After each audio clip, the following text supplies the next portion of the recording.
This video has been edited to shorten watch time by removing sidebars, evidence handling, and long pauses. Witness testimony remains intact, with minor cuts to hesitation words and stutters. Whenever you're ready, Mr. Jackson. Thank you, Your Honor. Good afternoon, Sergeant Bukhenik. Good afternoon, sir. I want to talk to you for a second about roles in this case, in this investigation. Would you agree with me that Michael Proctor was the lead investigator as well as the case agent in charge of this case? He was assigned as the case officer for the case. In that position, given the fact that it was his assignment, would you agree with me that he had a leadership role insofar as the investigation of the case is concerned? I wouldn't call it a leadership role. It's more of a facilitator, liaison between the DA's personnel within the office and the state police. He also helps facilitate any missions, outstanding tasks that need to be completed. He obviously had a supervisor, correct? I'm sorry, can you repeat that? He obviously had a supervisor, correct? He did, yes, that would be myself. That would be you. Yes. Every case has some lead trooper in your unit, correct? Every case is assigned to someone to sort of be in charge and lead the charge of the investigation. Is that right? Every case has a case officer that manages the investigation. Right. And managing the investigation doesn't mean just, typing up schedules. It means actually managing the investigation, like deciding what search warrants are going to be written in certain circumstances. That's one example, correct? They're responsible for writing and authoring those search warrants.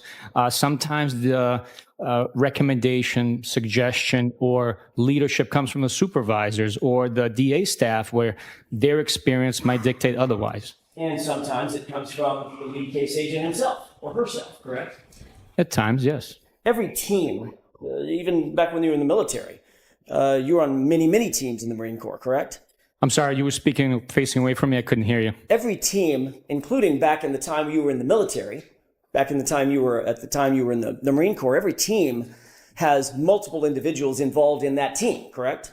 That's the whole point of a team, multiple people, correct? I would agree with you that a team consists of more than one person. Yes. And there has to be some sort of echelon of leadership on that team, correct? Everybody's not just an equal, co-equal, correct? We might have different duties, responsibilities, but some teams have equal rank. Yeah. But there's going to be a team leader, right? That's a military phrase, team leader. Yes, there is a team leader in the Marine Corps, in the rifle platoon, but not every team has a leader. Did the team in this case, in this investigation, have a leader? Someone who was assigned as the lead case agent. Not just another officer, not just another detective, but the lead case agent. The case officer for the investigation was Michael Proctor. But you don't want to say lead case agent or case officer, correct? I refer to that billet as case officer. Your responsibility as the supervisor over this particular case officer or any other case officer that you might have, or any other trooper that you might have under your supervision, your responsibility in no small part is to supervise the individuals under your command to ensure that the case is adequately investigated. It's properly investigated. That's part of your role as a supervisor, correct? That is one of my many responsibilities, yes. It's partly because you have more experience, I'm guessing, than the people under your charge. Is that right?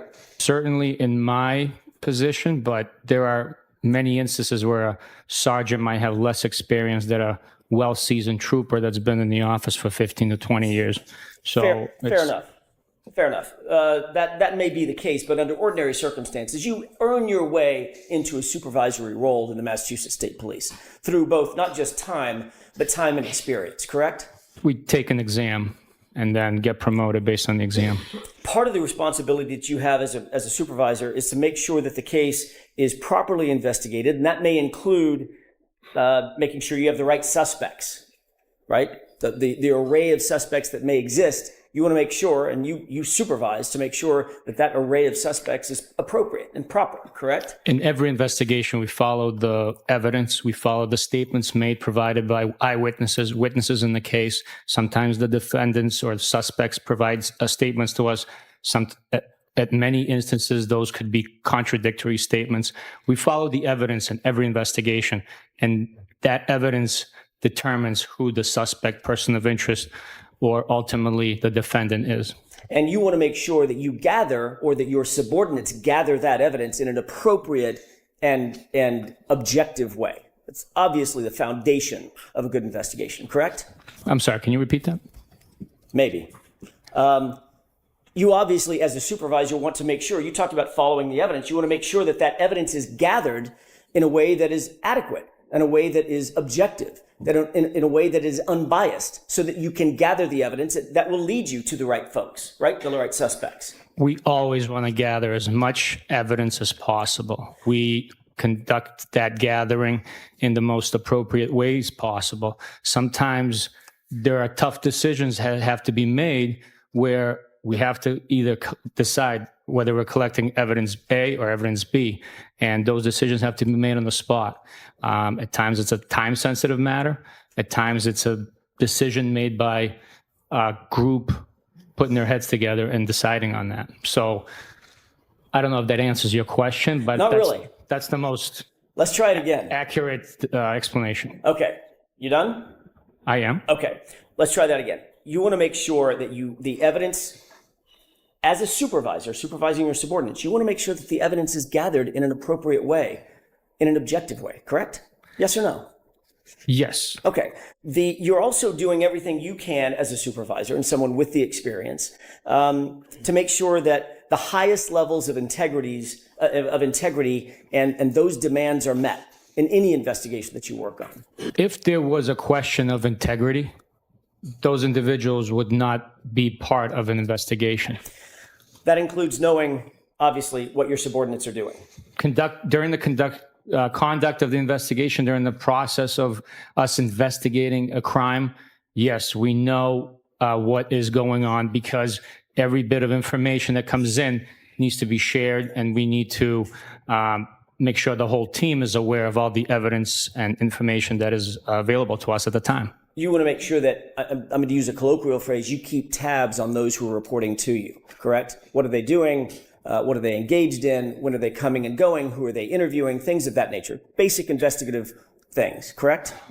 For the most part, you can't track every single person all the time, but this is a very serious line of work. A lot depends on it. We speak for those that can no longer speak for themselves. So we do our best to conduct every investigation with integrity, honor, and get to the truth.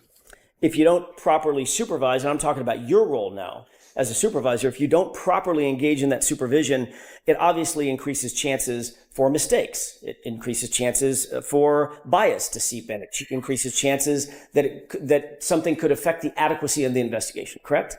That's a lot there. Can you repeat that, please? Maybe one section at a time? Sure. If you don't properly supervise your subordinates in an investigation, failing to properly supervise them could increase the chances that mistakes are made. Isn't that right? That's why you supervise. That is one possibility. Okay. Let's break it down. It also increases chances that there could be inherent biases that are seeping into the case that you want to make sure doesn't happen. Correct? I believe that human beings all have biases, but during the investigation, those biases do not affect, especially in this case, they did not affect any outcome of the investigation. So I wasn't even talking about this case. I was talking about cases in general and your supervisory role in general. Your job as a supervisor is to seek out and make sure that there are no biases in an investigation, correct? Absolutely. You want to make sure that any investigation, as a supervisor, any investigation that is under your charge, under your supervision, is done adequately and professionally. Is that right? Yes, that is right. And there is a chain of command for that, right? Meaning someone under your charge needs to report up the chain of command to you, and you have supervisors to whom you report, correct?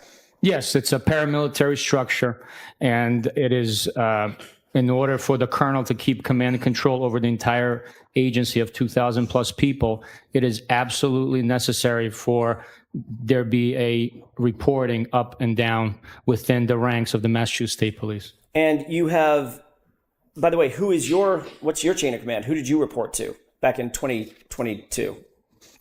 I directly reported to Detective Lieutenant Tully. Especially in a case, you mentioned this case a second ago, especially in a case like this, a homicide investigation, especially in a homicide investigation involving a police officer.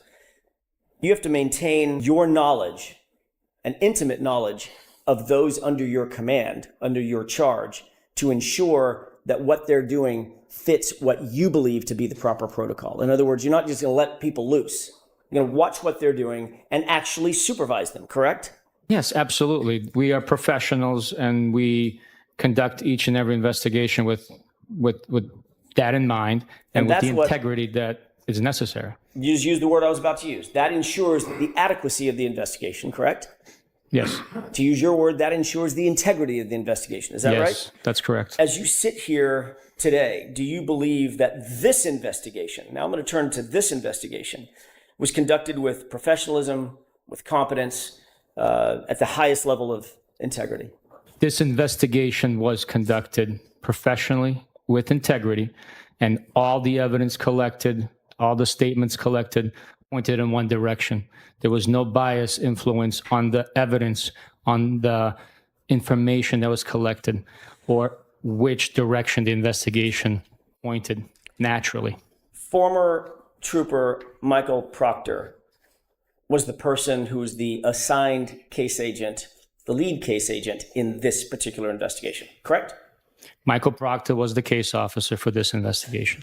He was assigned, ultimately, to use another phrase, as the lead investigator, wasn't he? I'm not going to agree with you. Is there a reason that you want to try to distance yourself from naming Michael Proctor as the lead investigator in the case? Is there some reason? I am not trying to distance myself. All I'm saying is the term that I use is the case officer. We're simply case managers. There's no leading investigation in any direction. So in your mind, well, let me ask you this. He's a case officer, another word for that. Synonym would be an investigator, right? He's a detective, an investigator, right? He is a detective, yes. And he was the one who was assigned by the Massachusetts State Police because of his on-call status that night, or that morning, January 29th, 2022, he was assigned to the case, correct? Michael... Yes or no? Assigned to the case. That's all I'm asking. Well, you said a lot before that, No, I said he was assigned to the case. What I said before that was January 29th, 2022. He was assigned by the Massachusetts State Police as the case officer for this case. Correct? No. Who was? He was assigned to be on call a month prior. Just because he was on call, he was assigned the case as a result. He was not assigned the case right there and then, because his assignment began much earlier in the day. He was on call. He was. January 29th, correct? He was. Because he was on call, any case that happened to come in would be assigned to whom? To the on-call trooper that's on the schedule. Which was whom? It was Michael Proctor. Let me just ask you this. Do you believe that Michael Proctor, his involvement in this case, taints the investigation? Tainted the investigation? No. Not at all. The investigation was done with honor, integrity, and all the evidence pointed in one direction only. Honor and integrity by Michael Proctor? Was that a question? I'm sorry. Sure is. Everything I say is a question. Honor and integrity by Michael Proctor, Sergeant? Okay. Sustain to the comment. Go ahead and ask it again, Mr. I'll ask it President. again. You said honor and integrity. Honor and integrity by Michael Proctor? Objection. I'll allow it. The investigation was conducted with honor and integrity, and all the evidence pointed in one direction and one direction only. So, Sergeant Bukhenik, you don't want to answer my question, correct? I will answer your question, absolutely. Do you think this case was handled with honor and integrity by Michael Proctor, Sergeant? The investigation was handled with integrity by Michael Proctor. You do know that he touched or had input in nearly every part of this case, obviously, as the case officer, correct? He managed the case. So he had some input or had some connection to nearly every part of the case, be it the physical evidence, the search warrants, the interviews, things of that nature. He was one of the involved with collecting evidence, conducting interviews, and signing affidavits for the search warrants. He didn't take a minor role in this case. He had a major role in this case. Would you at least agree with that? He had a role that was more significant than others. A major role would, to me, suggest that he had 51% or more. And with a team of the size that we had working on this case, he did not have a major role. So you believe, as you sit here today, your testimony is Michael Proctor did not have a major role in this investigation of Commonwealth versus Karen Reed because he didn't have 51% of something? That's your testimony? That's the way I understand it, yes. Okay. You're aware of the search warrants that were drafted, affidavits that were attendant to those search warrants in this case, correct? Am I aware of affidavits drafted? Search warrants and affidavits. In support of the search warrants? Correct. Yes, I am. All right. You're also aware that there was a good amount of physical evidence that was handled in this case? Recovered, touched, booked, assigned or booked into the lab, things of that nature? I am aware of the evidence involved in this case, yes. May I approach the witness? Yes. Sergeant Bukhenik, I've handed you a binder, and it's tabbed just for your convenience, so I don't have to walk back and forth. With Thanks, the court's sir. permission. Yes. Can you open tab 1? I'm not going to ask you to read the entire search warrant, but is that a search warrant that ends in 07? Yes, it is. And it's for generally Verizon records for Miss Reed's cell phone. No, I would not agree with you, sir. What is that search warrant for? It's for Verizon records for a VIN number, which looks like a vehicle. Is that the vehicle, the SUV, the Lexus SUV in this case? I do not know for sure because it doesn't have that identifier here, and I don't know the VIN number off the top of my head. Okay, fair enough. Who's the affiant? Michael Proctor. Can you turn to tab 2? Is that a search warrant ending in the number 14? Give me 1 second. I'm sorry, I don't want to 13. ruin your presentation here. Search warrant ending in 13. I misspoke. Okay. Is that a search warrant for, generally speaking, Karen Reed's cell phone? The quality of this photocopy is so poor, I cannot make out exactly what it's for, but there is an overlay of print.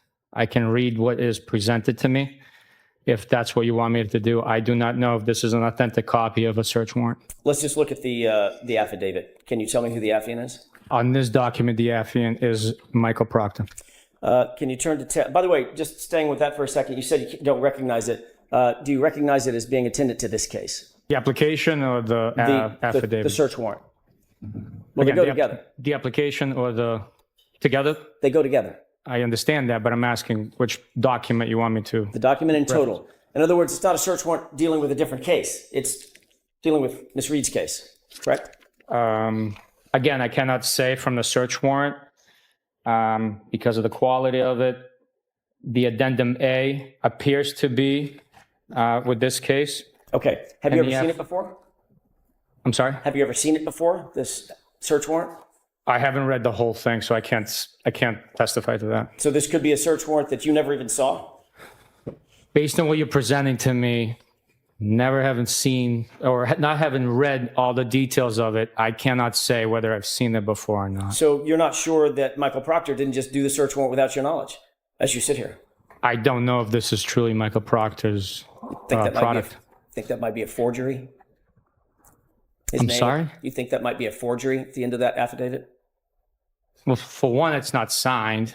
So I don't know who produced this. What I'm saying to you is I don't know who produced this. The quality of the first document, the narrative, I don't know who produced it. If you show me a search warrant application with an affidavit from court with a stamp, the timestamp and the stamp water seal from court, I will tell you that that's what it appears to be.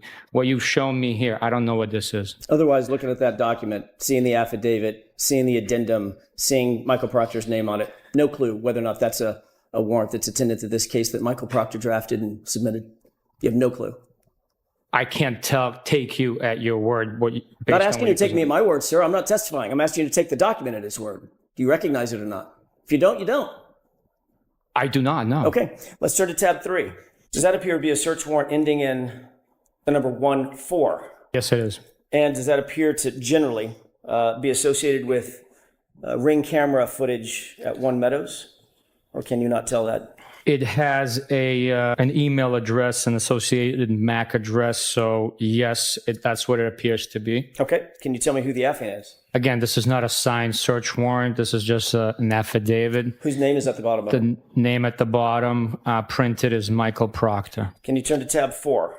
Does that appear to be a search warrant ending in the number 04? Yes, it does. And does that appear to be for Ring footage also at One Meadows in 2023? Based on the application addendum A, it's the same email address associated with the previous location of Meadows, yes. Who's the affiant or affiant? Michael Proctor. Can you turn to tab 5? Does that appear to be a police report? It does. And do you see a reference in that police report for a search warrant ending in 10 for a telematic system regarding Miss Reed's SUV? And it may speed things up if you look at page 2. There is a reference to it, yes. Okay.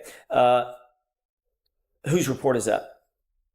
It's Trooper Nicholas Guarino's report. And who is referred to on page 2 as seeking search warrant ending in 10? That search warrant was issued at Stoughton District Court and presented by Trooper Proctor.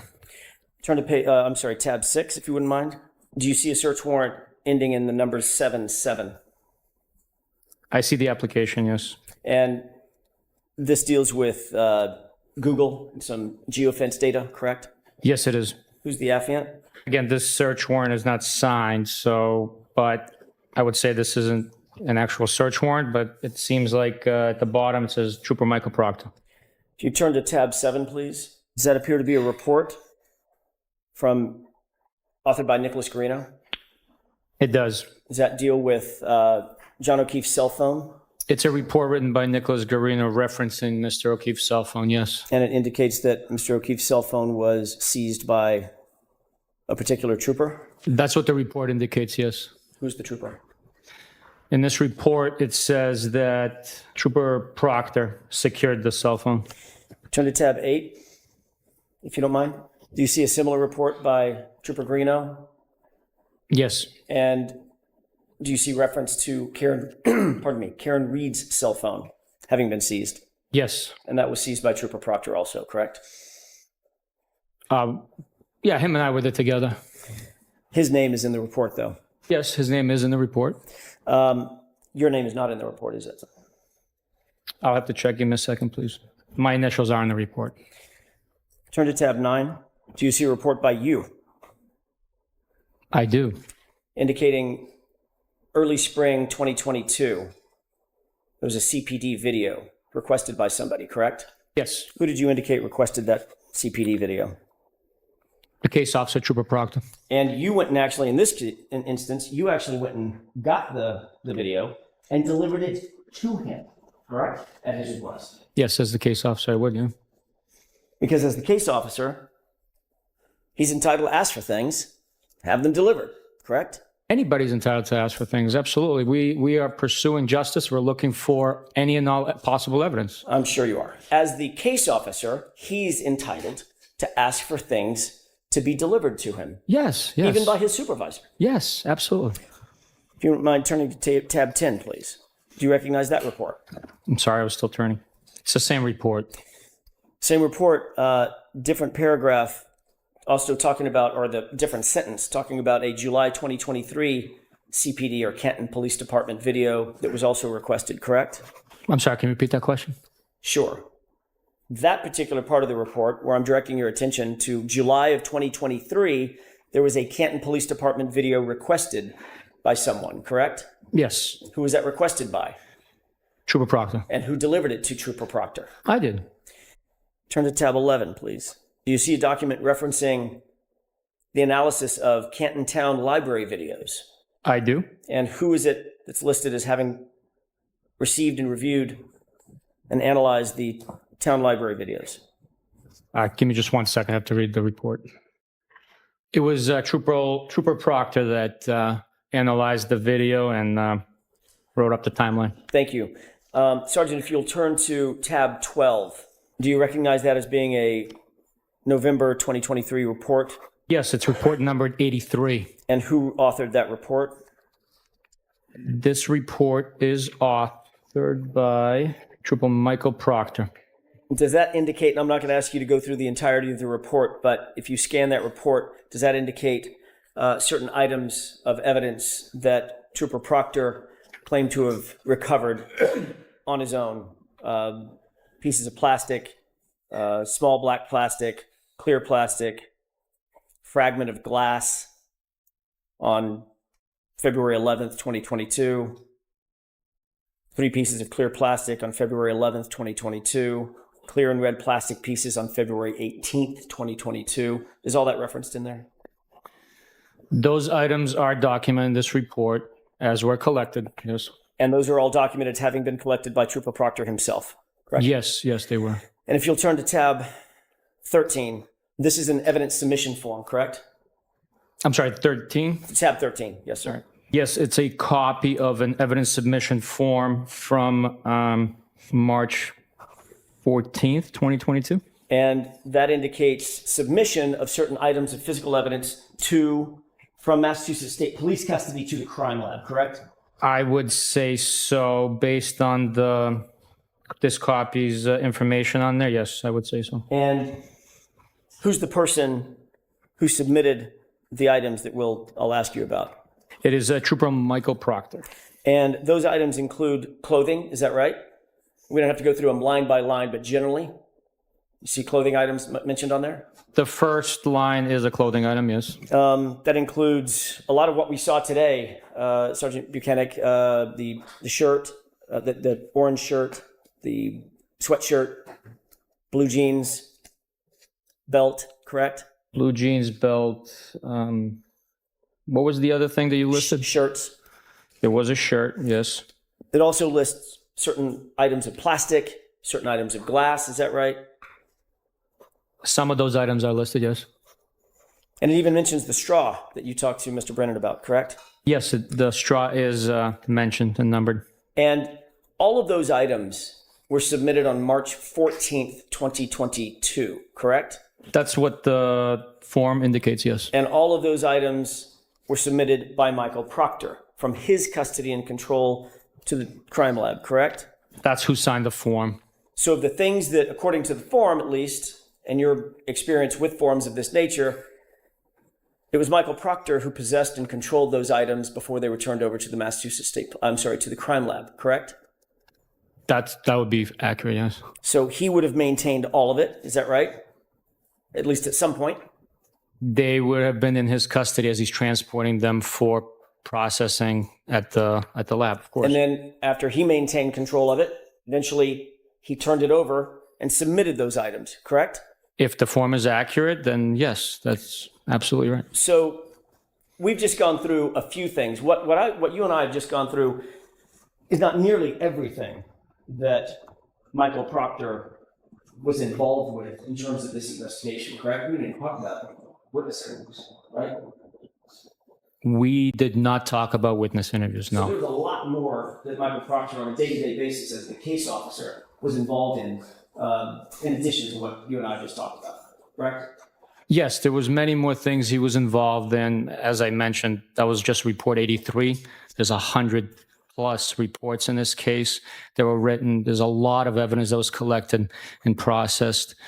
So he had a part in the investigation as the case officer managing the tasks. But there's a lot of people involved in this investigation. So he touched or authored or reviewed or controlled at least every bit of what you and I have talked about this morning, all these items that we've just talked about, correct? He is referenced or his name appears on most of these documents, yes, if not all. Of the ones that we just went through, he's not just referenced, he's the author of every single one of them, correct? No. Nicholas Garino wrote some of these reports. Sorry, the author of the search warrant. I asked you to look at Nicholas Garino's report to reference the search warrant that Nicholas Guarino referenced in his report, and Michael Proctor was the author of that search warrant, correct? Again, I hate to do this to you, but Oh, I don't think you do. some of these search warrants could not be authenticated. I don't know what these documents were. I didn't read them, so I can't tell you that he was the author. Like what you presented, I can't speak to. You just made my point. Even as the supervisor, you don't know everything Michael Proctor was doing, do you? No, it's impossible to know everything somebody was doing. Got it. Especially the case officer on this case, as busy as he was, right? I'm sorry? Especially the case officer on this case, as busy as he was, Michael Proctor, right?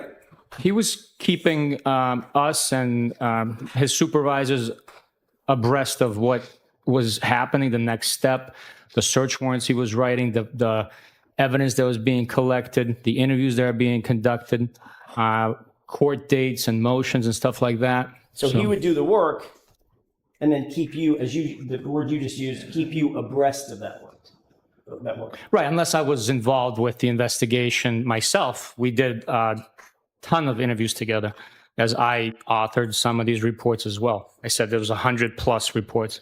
Sir, you were notified on January 29th, 2022, that a Boston police officer was found gravely injured in front of 34 Fairview in the lawn, in the yard, correct? No, that is not correct. What were you notified of? When the notification came in, it was that there was a male party found in the snowbank. At some point, you learned that male party was John O'Keefe, a police officer, correct? At some point, we did learn that he was a Boston police officer. Matter of fact, you learned that morning. May not have been the first notification, but certainly early that morning, you knew that John O'Keefe was a Boston police officer. At some point, we learned. I don't remember exactly when, if it was morning, just after 12. I don't know when, but we did learn that he was a Boston police officer. And I'm not asking about what Trooper Proctor learned, but what you learned. You learned that he was a Boston police officer, correct?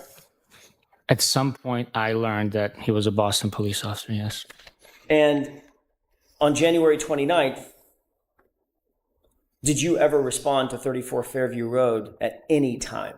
On January 29th, 2022, at no point in time did I or Michael Proctor, who was with me the whole time, ever respond to 34 Fairview Road. So the answer to my question, very simply, is no, right? That's correct. You just answered this question as well, but I want to make sure we're absolutely clear. Your Honor, may I approach? Sidebar. At no point on January 29th, 2022, did Michael Proctor respond to 34 Fairview either, did he? No, he did not. You already indicated and you described in some detail that Massachusetts State Police took over the investigation from Canton Police Department around 8 or 9 a.m., correct? Following certain protocols.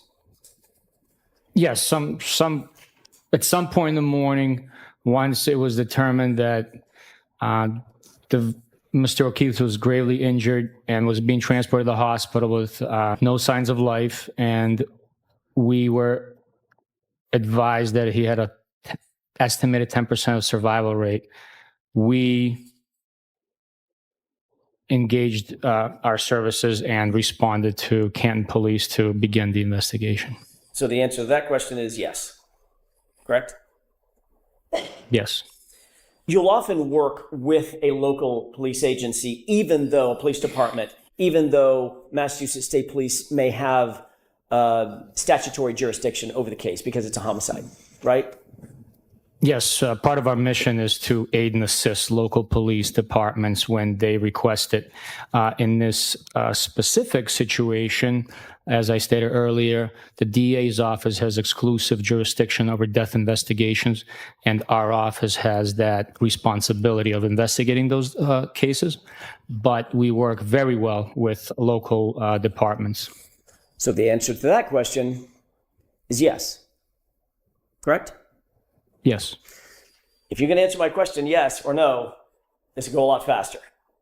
In this case, even though you oftentimes work with local law enforcement agencies, it was determined that you would not continue working with Canton PD because of a conflict or the perception of a potential conflict of interest, correct? To alleviate any perception, not that one existed, the Canton Police Department recused themselves from being involved in the interview portion of the investigation. And that's in no small part because the lawn on which Mr. O'Keefe was found belongs to Brian Albert, and Kevin Albert, Brian Albert's brother, worked as a detective at Canton Police Department, correct? That was my understanding why they chose to take those steps. Your first documented action in this case was to call the medical examiner's office. First documented action. Not the first thing you did, but the first thing that you documented that you did was to call the medical examiner's office at about 10:41 a.m., correct? In what respect are you saying first documented action? There's a report where we can look at the earliest thing that you did, and it's actually written down and documented. You know what I mean by documented? Written on a piece of paper. In that respect of documentation, I would have to look into it. I believe there was something probably before that, since there was a documentation of us getting notified of the incident. At 10:41, let me just ask it a little bit more straightforward if I can. Just get to the point. At 10:41 a.m., you called the medical examiner's office to inform them that Mr. O'Keefe, quote, was struck in the face with a cocktail glass, or at least appeared to be, correct? That is in part what I advised the medical examiner's office, where they are responsible for the medical portion of... Objection, Your Honor. May we approach briefly? Okay. Did you contact the medical examiner's office in the morning of January 29th, 2022? Yes. And did you state to them that there was a possibility that the decedent, John O'Keefe, was struck in the face with a cocktail glass? I don't recall my words exactly, but that sounds accurate to what I might have said.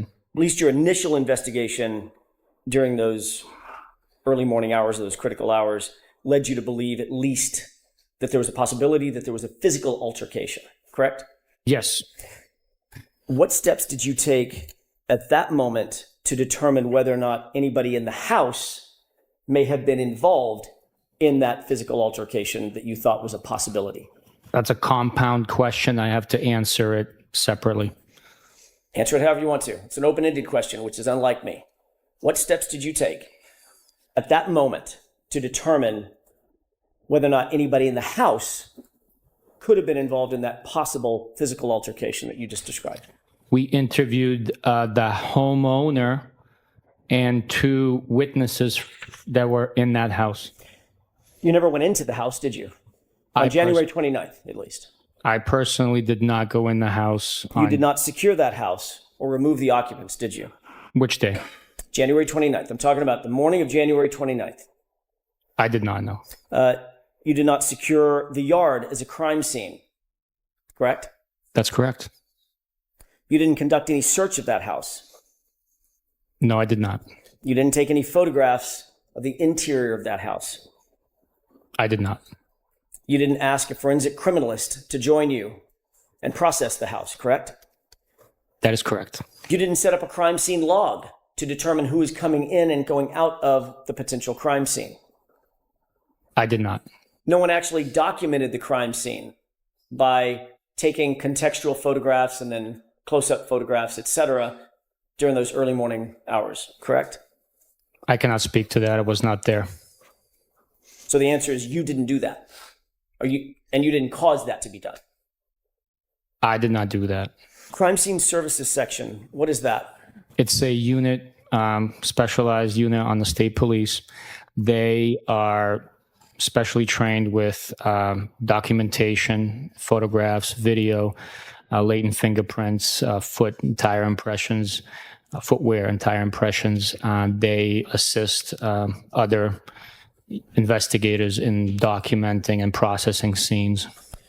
Did you contact CSSS to process the house or the yard or the area adjacent to the yard? Which house, sir? 34 Fairview, Sergeant Bukhenik. Do you think I was talking about a different house? Yes, I did. Really?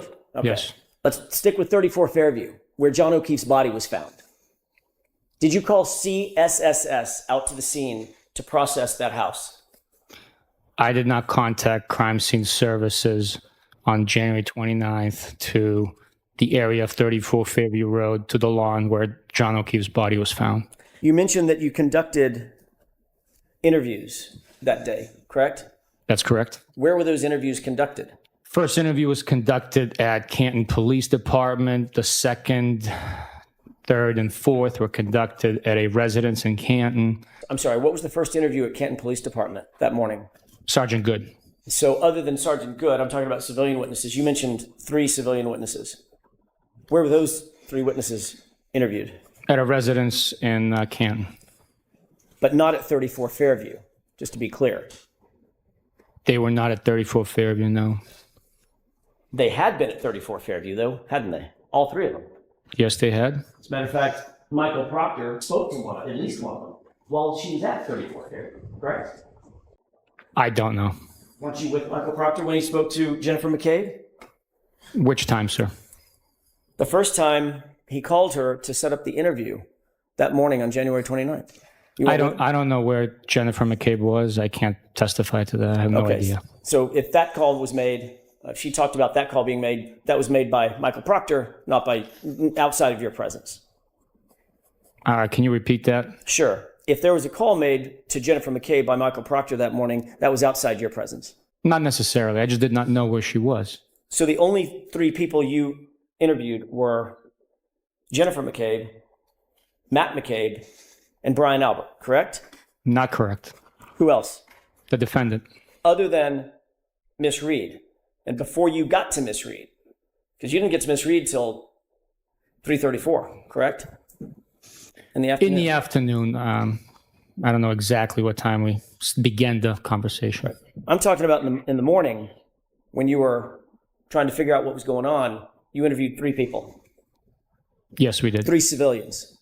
At one point, we interviewed 3 civilians, the homeowner at 34 Fairview Road, and 2 witnesses that were with Mr. O'Keefe and the defendant the night prior, and then one of the witnesses that was with the defendant when Mr. O'Keefe was discovered. And these are individuals that you made the assessment had either been with or shortly been with at the time or shortly before he was last seen alive, correct? Based on the information that we had at that time, one of the individuals was with him right before he was seen alive, and the other 2... Before he was last seen alive. One of the individuals was with him right before he was last seen alive, and 2 of the individuals saw the defendant and Mr. O'Keefe together. And those same 2 individuals were also with Mr. O'Keefe just minutes before he was last seen alive. The waterfall, correct? All 3 of the individuals were with Mr. O'Keefe and the defendant at Waterfall, yes. And all 3 of the individuals were also at 34 Fairview when Mr. O'Keefe arrived. You had that information, didn't you? We did not have information of Mr. O'Keefe arriving at the house. He was dropped off on the lawn. And all 3 people, all 3, were either named McCabe or Albert. Those are the 3 people that you had information on, correct? Which information? We had information for a lot of different sources at that point in time. Talking about the first 3 interviews that you did, the first 3 civilian interviews you did that morning. Still on the same thing. You mentioned talking to 3 people at a residence in Canton. Brian Albert, Jim McCabe, Matt McCabe. All 3 were at 34 Fairview when they indicated John O'Keefe arrived in an SUV. They all told you that, right? They were inside the home when the defendant and Mr. O'Keefe arrived in the SUV. These are the very people that would have a motive to lie if they were somehow involved, right? Yeah. Can you answer that, Sergeant? No, Your Honor. You're a professional investigator, correct? That's correct. Homicide investigator, right? That's correct. Many years of experience, right? Is that yes? I don't know what many means to you, No, but of course not. Let me, how many years of experience do you have? in homicide, Correct. 10 next week. Okay. Does that sound like many? I didn't answer the first time because I don't know what you would think many is. Right.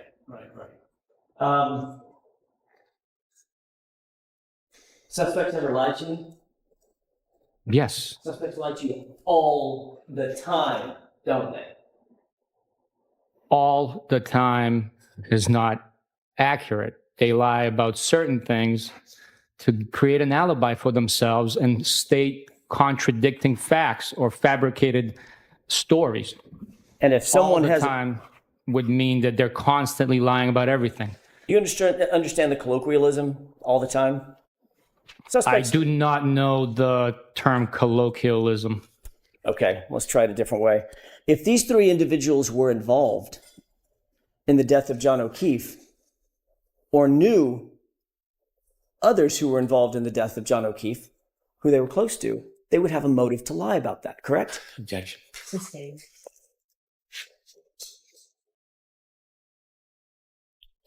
But you took these three individuals just at their word, based on those first three interviews, correct? No, not correct. You didn't go in the house. You didn't search the house. We've already talked about that, right? I did not go into 34 Fairview. No, I did not. You didn't ask them to come with you down to the station, correct? That's correct. I did not ask them to come to the station. As a matter of fact, when you went to interview Jennifer McCabe at her home, Brian Albert happened to be there, correct? He was there, and I was able to conduct the interview at the house with Brian Albert, yes. Did you find that odd? Absolutely not. Totally normal for you to conduct a formal interview in a homicide case and have an extra person show up at the house just to be there? Absolutely. Cooperating witnesses always try and be assisting. So cooperating witnesses would assist us. You just use the word always. You didn't know what all the time is. But they always try to be assistant? Well, they're cooperating. It's in the nature. They always try to help you out.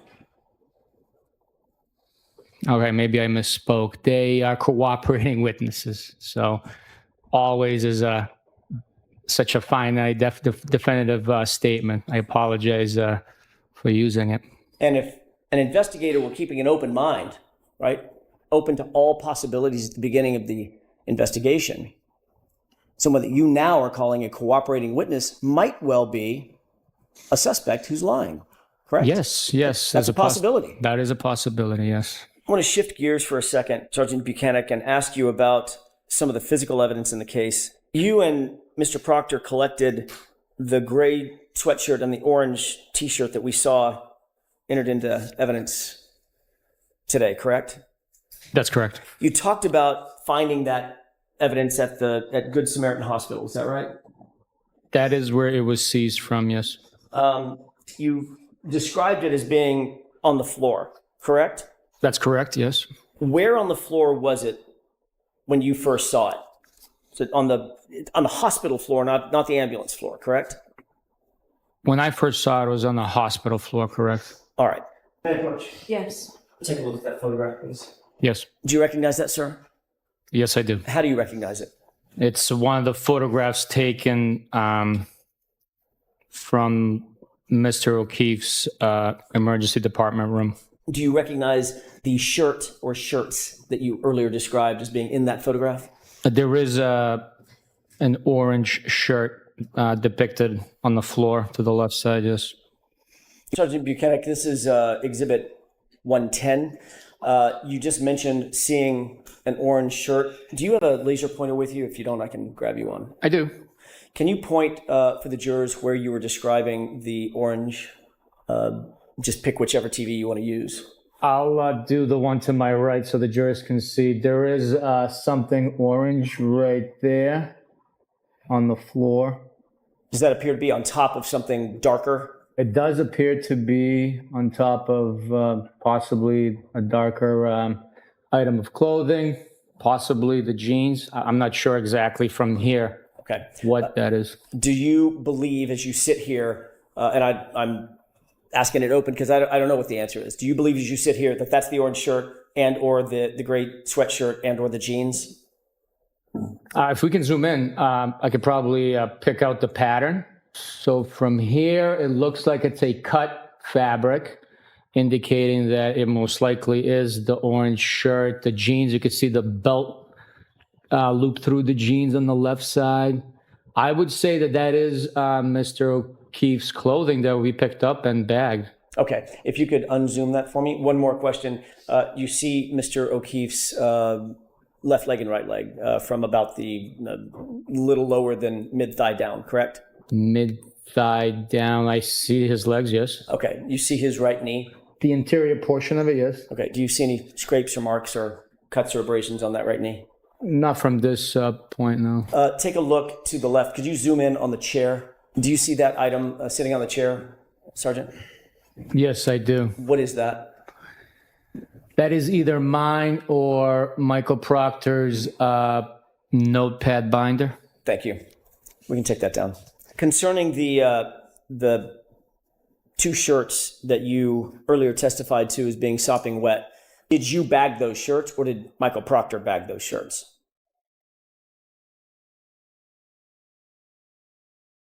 We bagged them together. If my memory is not failing me, I believe he picked it up and I held the bag open. But I could be wrong. Maybe I picked it up and he held the bag open. That's fine. The two of you together got them in a bag. Yes. Was it a paper bag or a plastic bag? It was a large paper bag, the size of like a lawn leaf bag you would get for disposing your yard waste. Okay. Is it specifically an evidence bag or was it something that y'all came up with on the spot? It's a bag that was provided by Crime Scene Services. Okay. So it's an official law enforcement type bag. What, a grocery bag? It was not a grocery bag. It was a large bag. Okay, understood.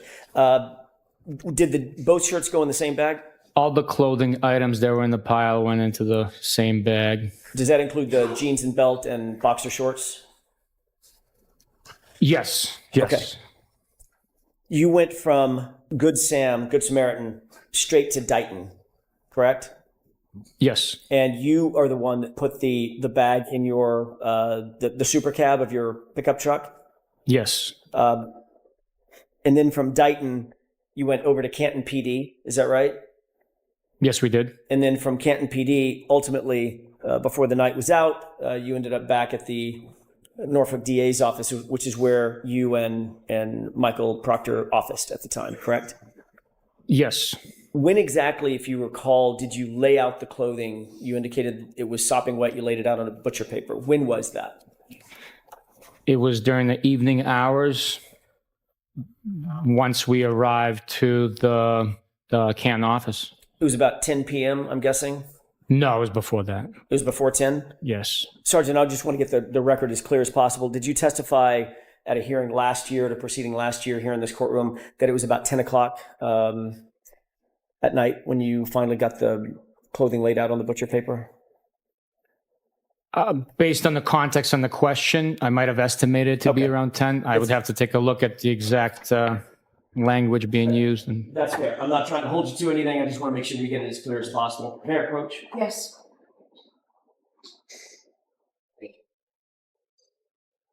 Highlighted push. So, Sergeant, does that refresh your recollections to about the time that you ended up at the office to lay out those items on the butcher paper? That refreshes my memory to my testimony prior. And that was about your prior testimony. It was about 10 p.m. When asked about what time the items were laid out, I indicated previously it was 10 o'clock approximately. You didn't stay there all night with those clothes?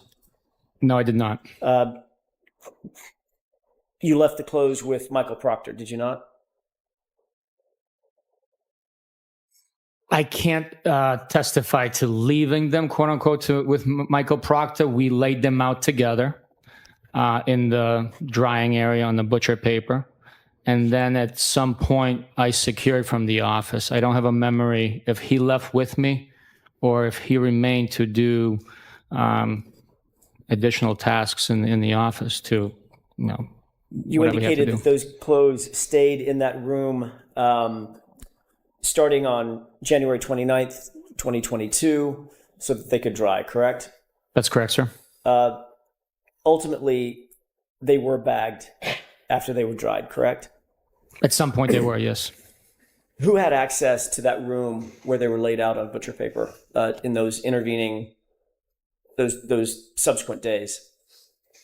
Anyone that had access to the office with a proper key card authorization would have access to that And area. of course, that includes you as a supervisor, correct?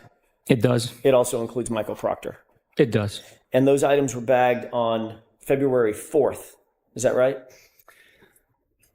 I don't have a specific memory, but if you can show me a document suggesting that and supporting that statement, I will definitely look at it. Sergeant, while we're looking for this piece of paper, you remember looking at the bag that the clothing items were in at this point, just in jeans? Earlier today, sir? Yes. I do remember looking at the bag, yes. Okay, and the bag has a label on it, obviously, that's generated when items are bagged? It has multiple labels, yes. Okay. Did you see the label today that it indicated it was bagged on February 4th? I didn't pay attention to it, no. May I approach, Your Honor? Yes. If you could take a look at those 3 pages briefly, that's a colloquy that may refresh your recollection. I don't know what the colloquy means. Can you? Back and forth conversation. I see. May I approach? Yes. Sir? Did reviewing that document refresh your recollection as to the date that those items were ultimately bagged and labeled? Yes, based on the tag on the bag, when I previously looked at it, it appears that the tag was printed on 2/4/22. And that would be consistent with the time that the items are actually placed in the bag? I don't know that to be true. Because you didn't place them in the bag, Trooper Proctor did, correct? I'm sorry, former Trooper Proctor did. I don't know who placed them in the bag. But it wasn't you. It was not me, no. But the case officer, Mr. Proctor, had access to that room and was taking control over those clothing items for those 6 days that they were drying on the butcher paper, correct? That's not necessarily correct. It could have been the evidence officers bagging the evidence once it's dried and processing it. I highly doubt Trooper Proctor had access to the beast machine to print that label. Right. I'm not asking if he printed the label. I'm asking if he bagged the item and walked it up to the evidence locker and the label was printed up there. Again, I don't know who bagged the items. That would be normal protocol, though, correct? Somebody else bagging the items? No, the case officer bagging the items. He's the one that seized it along with you. He laid them out on the butcher paper along with you.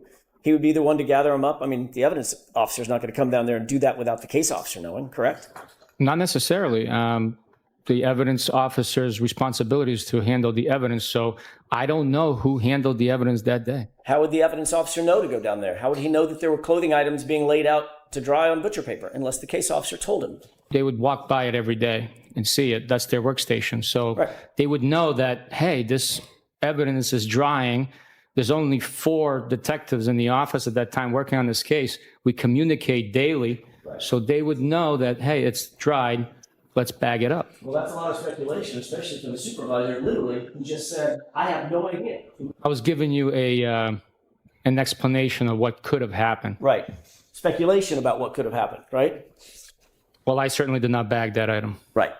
But your best estimate would be, knowing the protocols at the MSP and in your unit, would be the case officer who's controlling the items of evidence would have bagged it and submitted into the evidence locker. I do not know who bagged it. So for 6 days, anybody who had access to that room could have handled that clothing in any way they wanted to. That's correct. And that includes former Trooper Michael Proctor. That's correct. Do you have any kind of log to document what was happening or who was handling those items of clothing during that 6-day period before it was bagged into evidence? Any kind of a log? I don't have a document logging the clothing laying out there. It was documented in reports and processing, I believe. Have you ever seen a log? And I'm talking about a report after the fact. I'm talking about a log, real-time log, indicating who may have come in and handled or touched or manipulated those clothes in that 6-day span before that. I have never seen a log like that, no. The fact is, we don't have a single document establishing the chain of custody for those items between January 29th and February 4th. That's correct, isn't it? That is absolutely not correct. Where's the log or the document logging what happened to it? We seized the clothing. It was in our possession. It was transferred for processing. Sergeant, I'm asking you about a log, a written piece of paper, something that looks like this. It's got writing on it that logs the item between January 29th and February 4th. That doesn't exist, does it? We did not create a log to document the documentation, so it'd be redundant, really. You indicated on direct examination that you personally participated in 2 searches at 34 Fairview, one on February 4th, one on February 10th. Is that right? That is not right. What did I get wrong? I was also there on the 3rd, 4th, and 10th. Who did you go with on the 3rd? That was Trooper DeChico, Michael Proctor, and I conducting the first excavation. And about what time was that? It was during the morning hours. I think earlier I said it was somewhere between 8:30 and 9:30. I could have been half an hour later. I'm not exactly positive on the exact time we began the excavation. And the other 2 searches were the next day, February 4th, and then February 10th. The next time I was at Fairview Road and involved in a collection of evidence was on the 4th, when Canton PD documented a 1 piece and I collected. And then the 10th. Was anything recovered on February, let's take them in order, on February 3rd? Yes, Mr. O'Keefe's hat, straw, I believe red and clear plastic taillight pieces. There was those are the items that were recovered amongst. That's on the 3rd. Okay, what about the 4th? The 4th was the red taillight piece that we displayed, I believe, that Canton PD notified me of when I was already en route there. When you say Canton PD, who was it that notified you, if you remember? There was, at the scene, there was Chief Berkowitz, a couple of detectives. Sergeant Lank, does that sound right? I do not know. I can't say yes or no. I don't recall specifically. It was raining hard, so I grabbed the item and left. Okay. Did you write any report about your search on the 3rd? Somebody authored a report. I'm not sure. I'm asking about you. I can't. There's over 100 reports. I'd have to take a look which report documents my activity that day. Do you remember, as you sit here, authoring a report about your conduct or your activity on February 4th, the next day? I don't have a memory of it, no. Do you have a memory of authoring a report yourself about your conduct on February 10th, or your activity on February 10th? I don't have a memory of it. It could have happened. I just don't have a memory. The reality, Sergeant, is that no report was written about any of these searches until November 4th, 2023. Correct?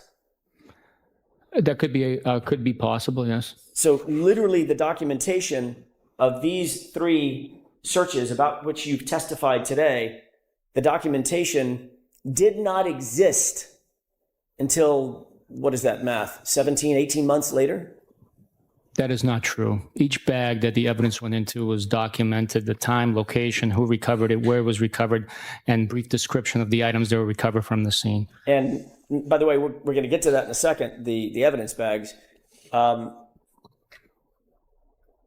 report is designed to memorialize exactly what happens, when it happens, why it happened, who was there, what time it happened, things of that nature, correct? That is one of the purposes, or some of the purposes behind the report, absolutely, yes. And the report in this case that documented these 3 searches involving you, Trooper Proctor, I think Trooper DeChico, even Canton PD officers, there was no memorialization in a report until nearly 18 months later. Is that right? It's possible, yeah. We write reports at different times. Yeah. I want to ask you about this February 4th visit to the crime scene. You indicated that sometime in the morning, 8:45, 9 a.m., something like that, you responded? On the 4th, sir? On the 4th. I was driving to work, so I would have to say 8:45 or so. Yeah, I mean, I don't have the exact timestamp, but if you know, if you have something to refresh my memory, I could tell you if that's accurate. I'm not going to hold you to the exact time. It was in the morning on the 4th. It was. All right. Did you know Chief of Police Ken Berkowitz before you responded on the 4th to 34 Fairview? Yes, I knew who he was. I had met him previously, and he was present on the 29th when the vehicle was delivered to the Sally Port. He was actually in the Sally Port, at least at some time, when the vehicle was delivered, correct? He was there at some point. I had a conversation with him. Okay. Tall guy, short guy? Chief Berkowitz was a shorter guy. Okay. Do you know who Brian Higgins is? I do. What's your relationship with Brian Higgins? Or what was it? I should be more pointed to this, Sergeant. What was your relationship back in 2022, January of 2022? Brian Higgins was a federal agent, and I crossed paths with him on a couple of investigations, strictly professional relationship, a federal agent and a state trooper. So not a personal relationship, more of a professional relationship. Correct. Did you know him to have a personal relationship with Chief Berkowitz? I did not know. Didn't Brian Higgins actually tell you and Michael Proctor in an interview that he had a personal relationship with Chief Berkowitz? He called him one of his better friends. Sustained, ask it to. Sure. During the course of your investigation, did you learn, although you may not have personal knowledge of it, did you learn that Brian Higgins and Chief Berkowitz had some sort of a personal relationship? If you show me a report stating that, I would like to take a look. If it's written in a report authored by me or that I approved, I will take it for to be fact. As you sit here now, you don't have a memory of that conversation with Brian Higgins? Do I have a memory of having a conversation with him and him sharing that information with me? That's it. I don't have a memory of him sharing that information, but if you have a report that was authored by me or Michael Proctor or any trooper in our office that says that, I will take it as gospel and testify to it. Okay. Well, I don't want to take up the time to look for it. We'll put our hands on that. But in the meantime, let me ask you a few other questions. You were contacted and told to respond to 34 Fairview because Chief Berkowitz had been driving by and saw something while he was driving by, correct? On which day, sir? February 4th. I'm sorry? February 4th. Yes. He indicated he was driving by and saw a piece of potential evidence. And he was driving by in a car at speed, correct? I would take that to be factual. I mean, if he's driving by, I would take it to be in a car and at speed. Did you question Chief Berkowitz about, by the way, about how old was Chief Berkowitz when you met him out at 34 Fairview in 2022? How old? How old? Estimate. Was he in his 50s, 60s, 70s? I have no idea how old Chief Berkowitz was. He indicated to you that he was driving by and saw a small piece of red taillight from his car. Is that right? Objection. Sustained. He indicated to you that he was driving by and saw a red something from his car, correct? Objection. Sustained. Did you question Chief Berkowitz after you learned this information about him driving by? Did you question Chief Berkowitz about how he could possibly see a piece of red plastic from his car? No. Did you question Chief Berkowitz about why he was driving by 34 Fairview in the first place? No. Did you question Chief Berkowitz about the fact that his department had been conflicted from the case, at least in part, because of a, as you put it, a perceived or possible perception of a conflict of interest? I'm sorry, can you repeat that question, please? Did you question Chief Berkowitz about whether or not he was aware that there was a conflict of interest between Canton PD and this investigation? No, I didn't question, no. Did you think that was important at the time to talk to him about that conflict of interest? No. Because just days earlier, the Canton Police Department had in fact recused himself from interviews because of a potential conflict of interest, right? To prevent any perceived conflict of interest, they recused themselves from being involved in interviews. I wasn't pairing up with Chief Berkowitz to interview the taillight piece. I mean, I don't. No, I didn't figure that you were going to interview the taillight piece. We all get the comment. I'm trying to get to a point. 3 or 4 days after, 5 days after, 6 days after, Canton PD recuses itself from these parts of the investigation because of a perceived conflict of interest. The brother of the homeowner being a detective, the chief of that department drives by in a car and supposedly sees a piece of plastic. Right? Question. I'm sorry? I object. Sustained.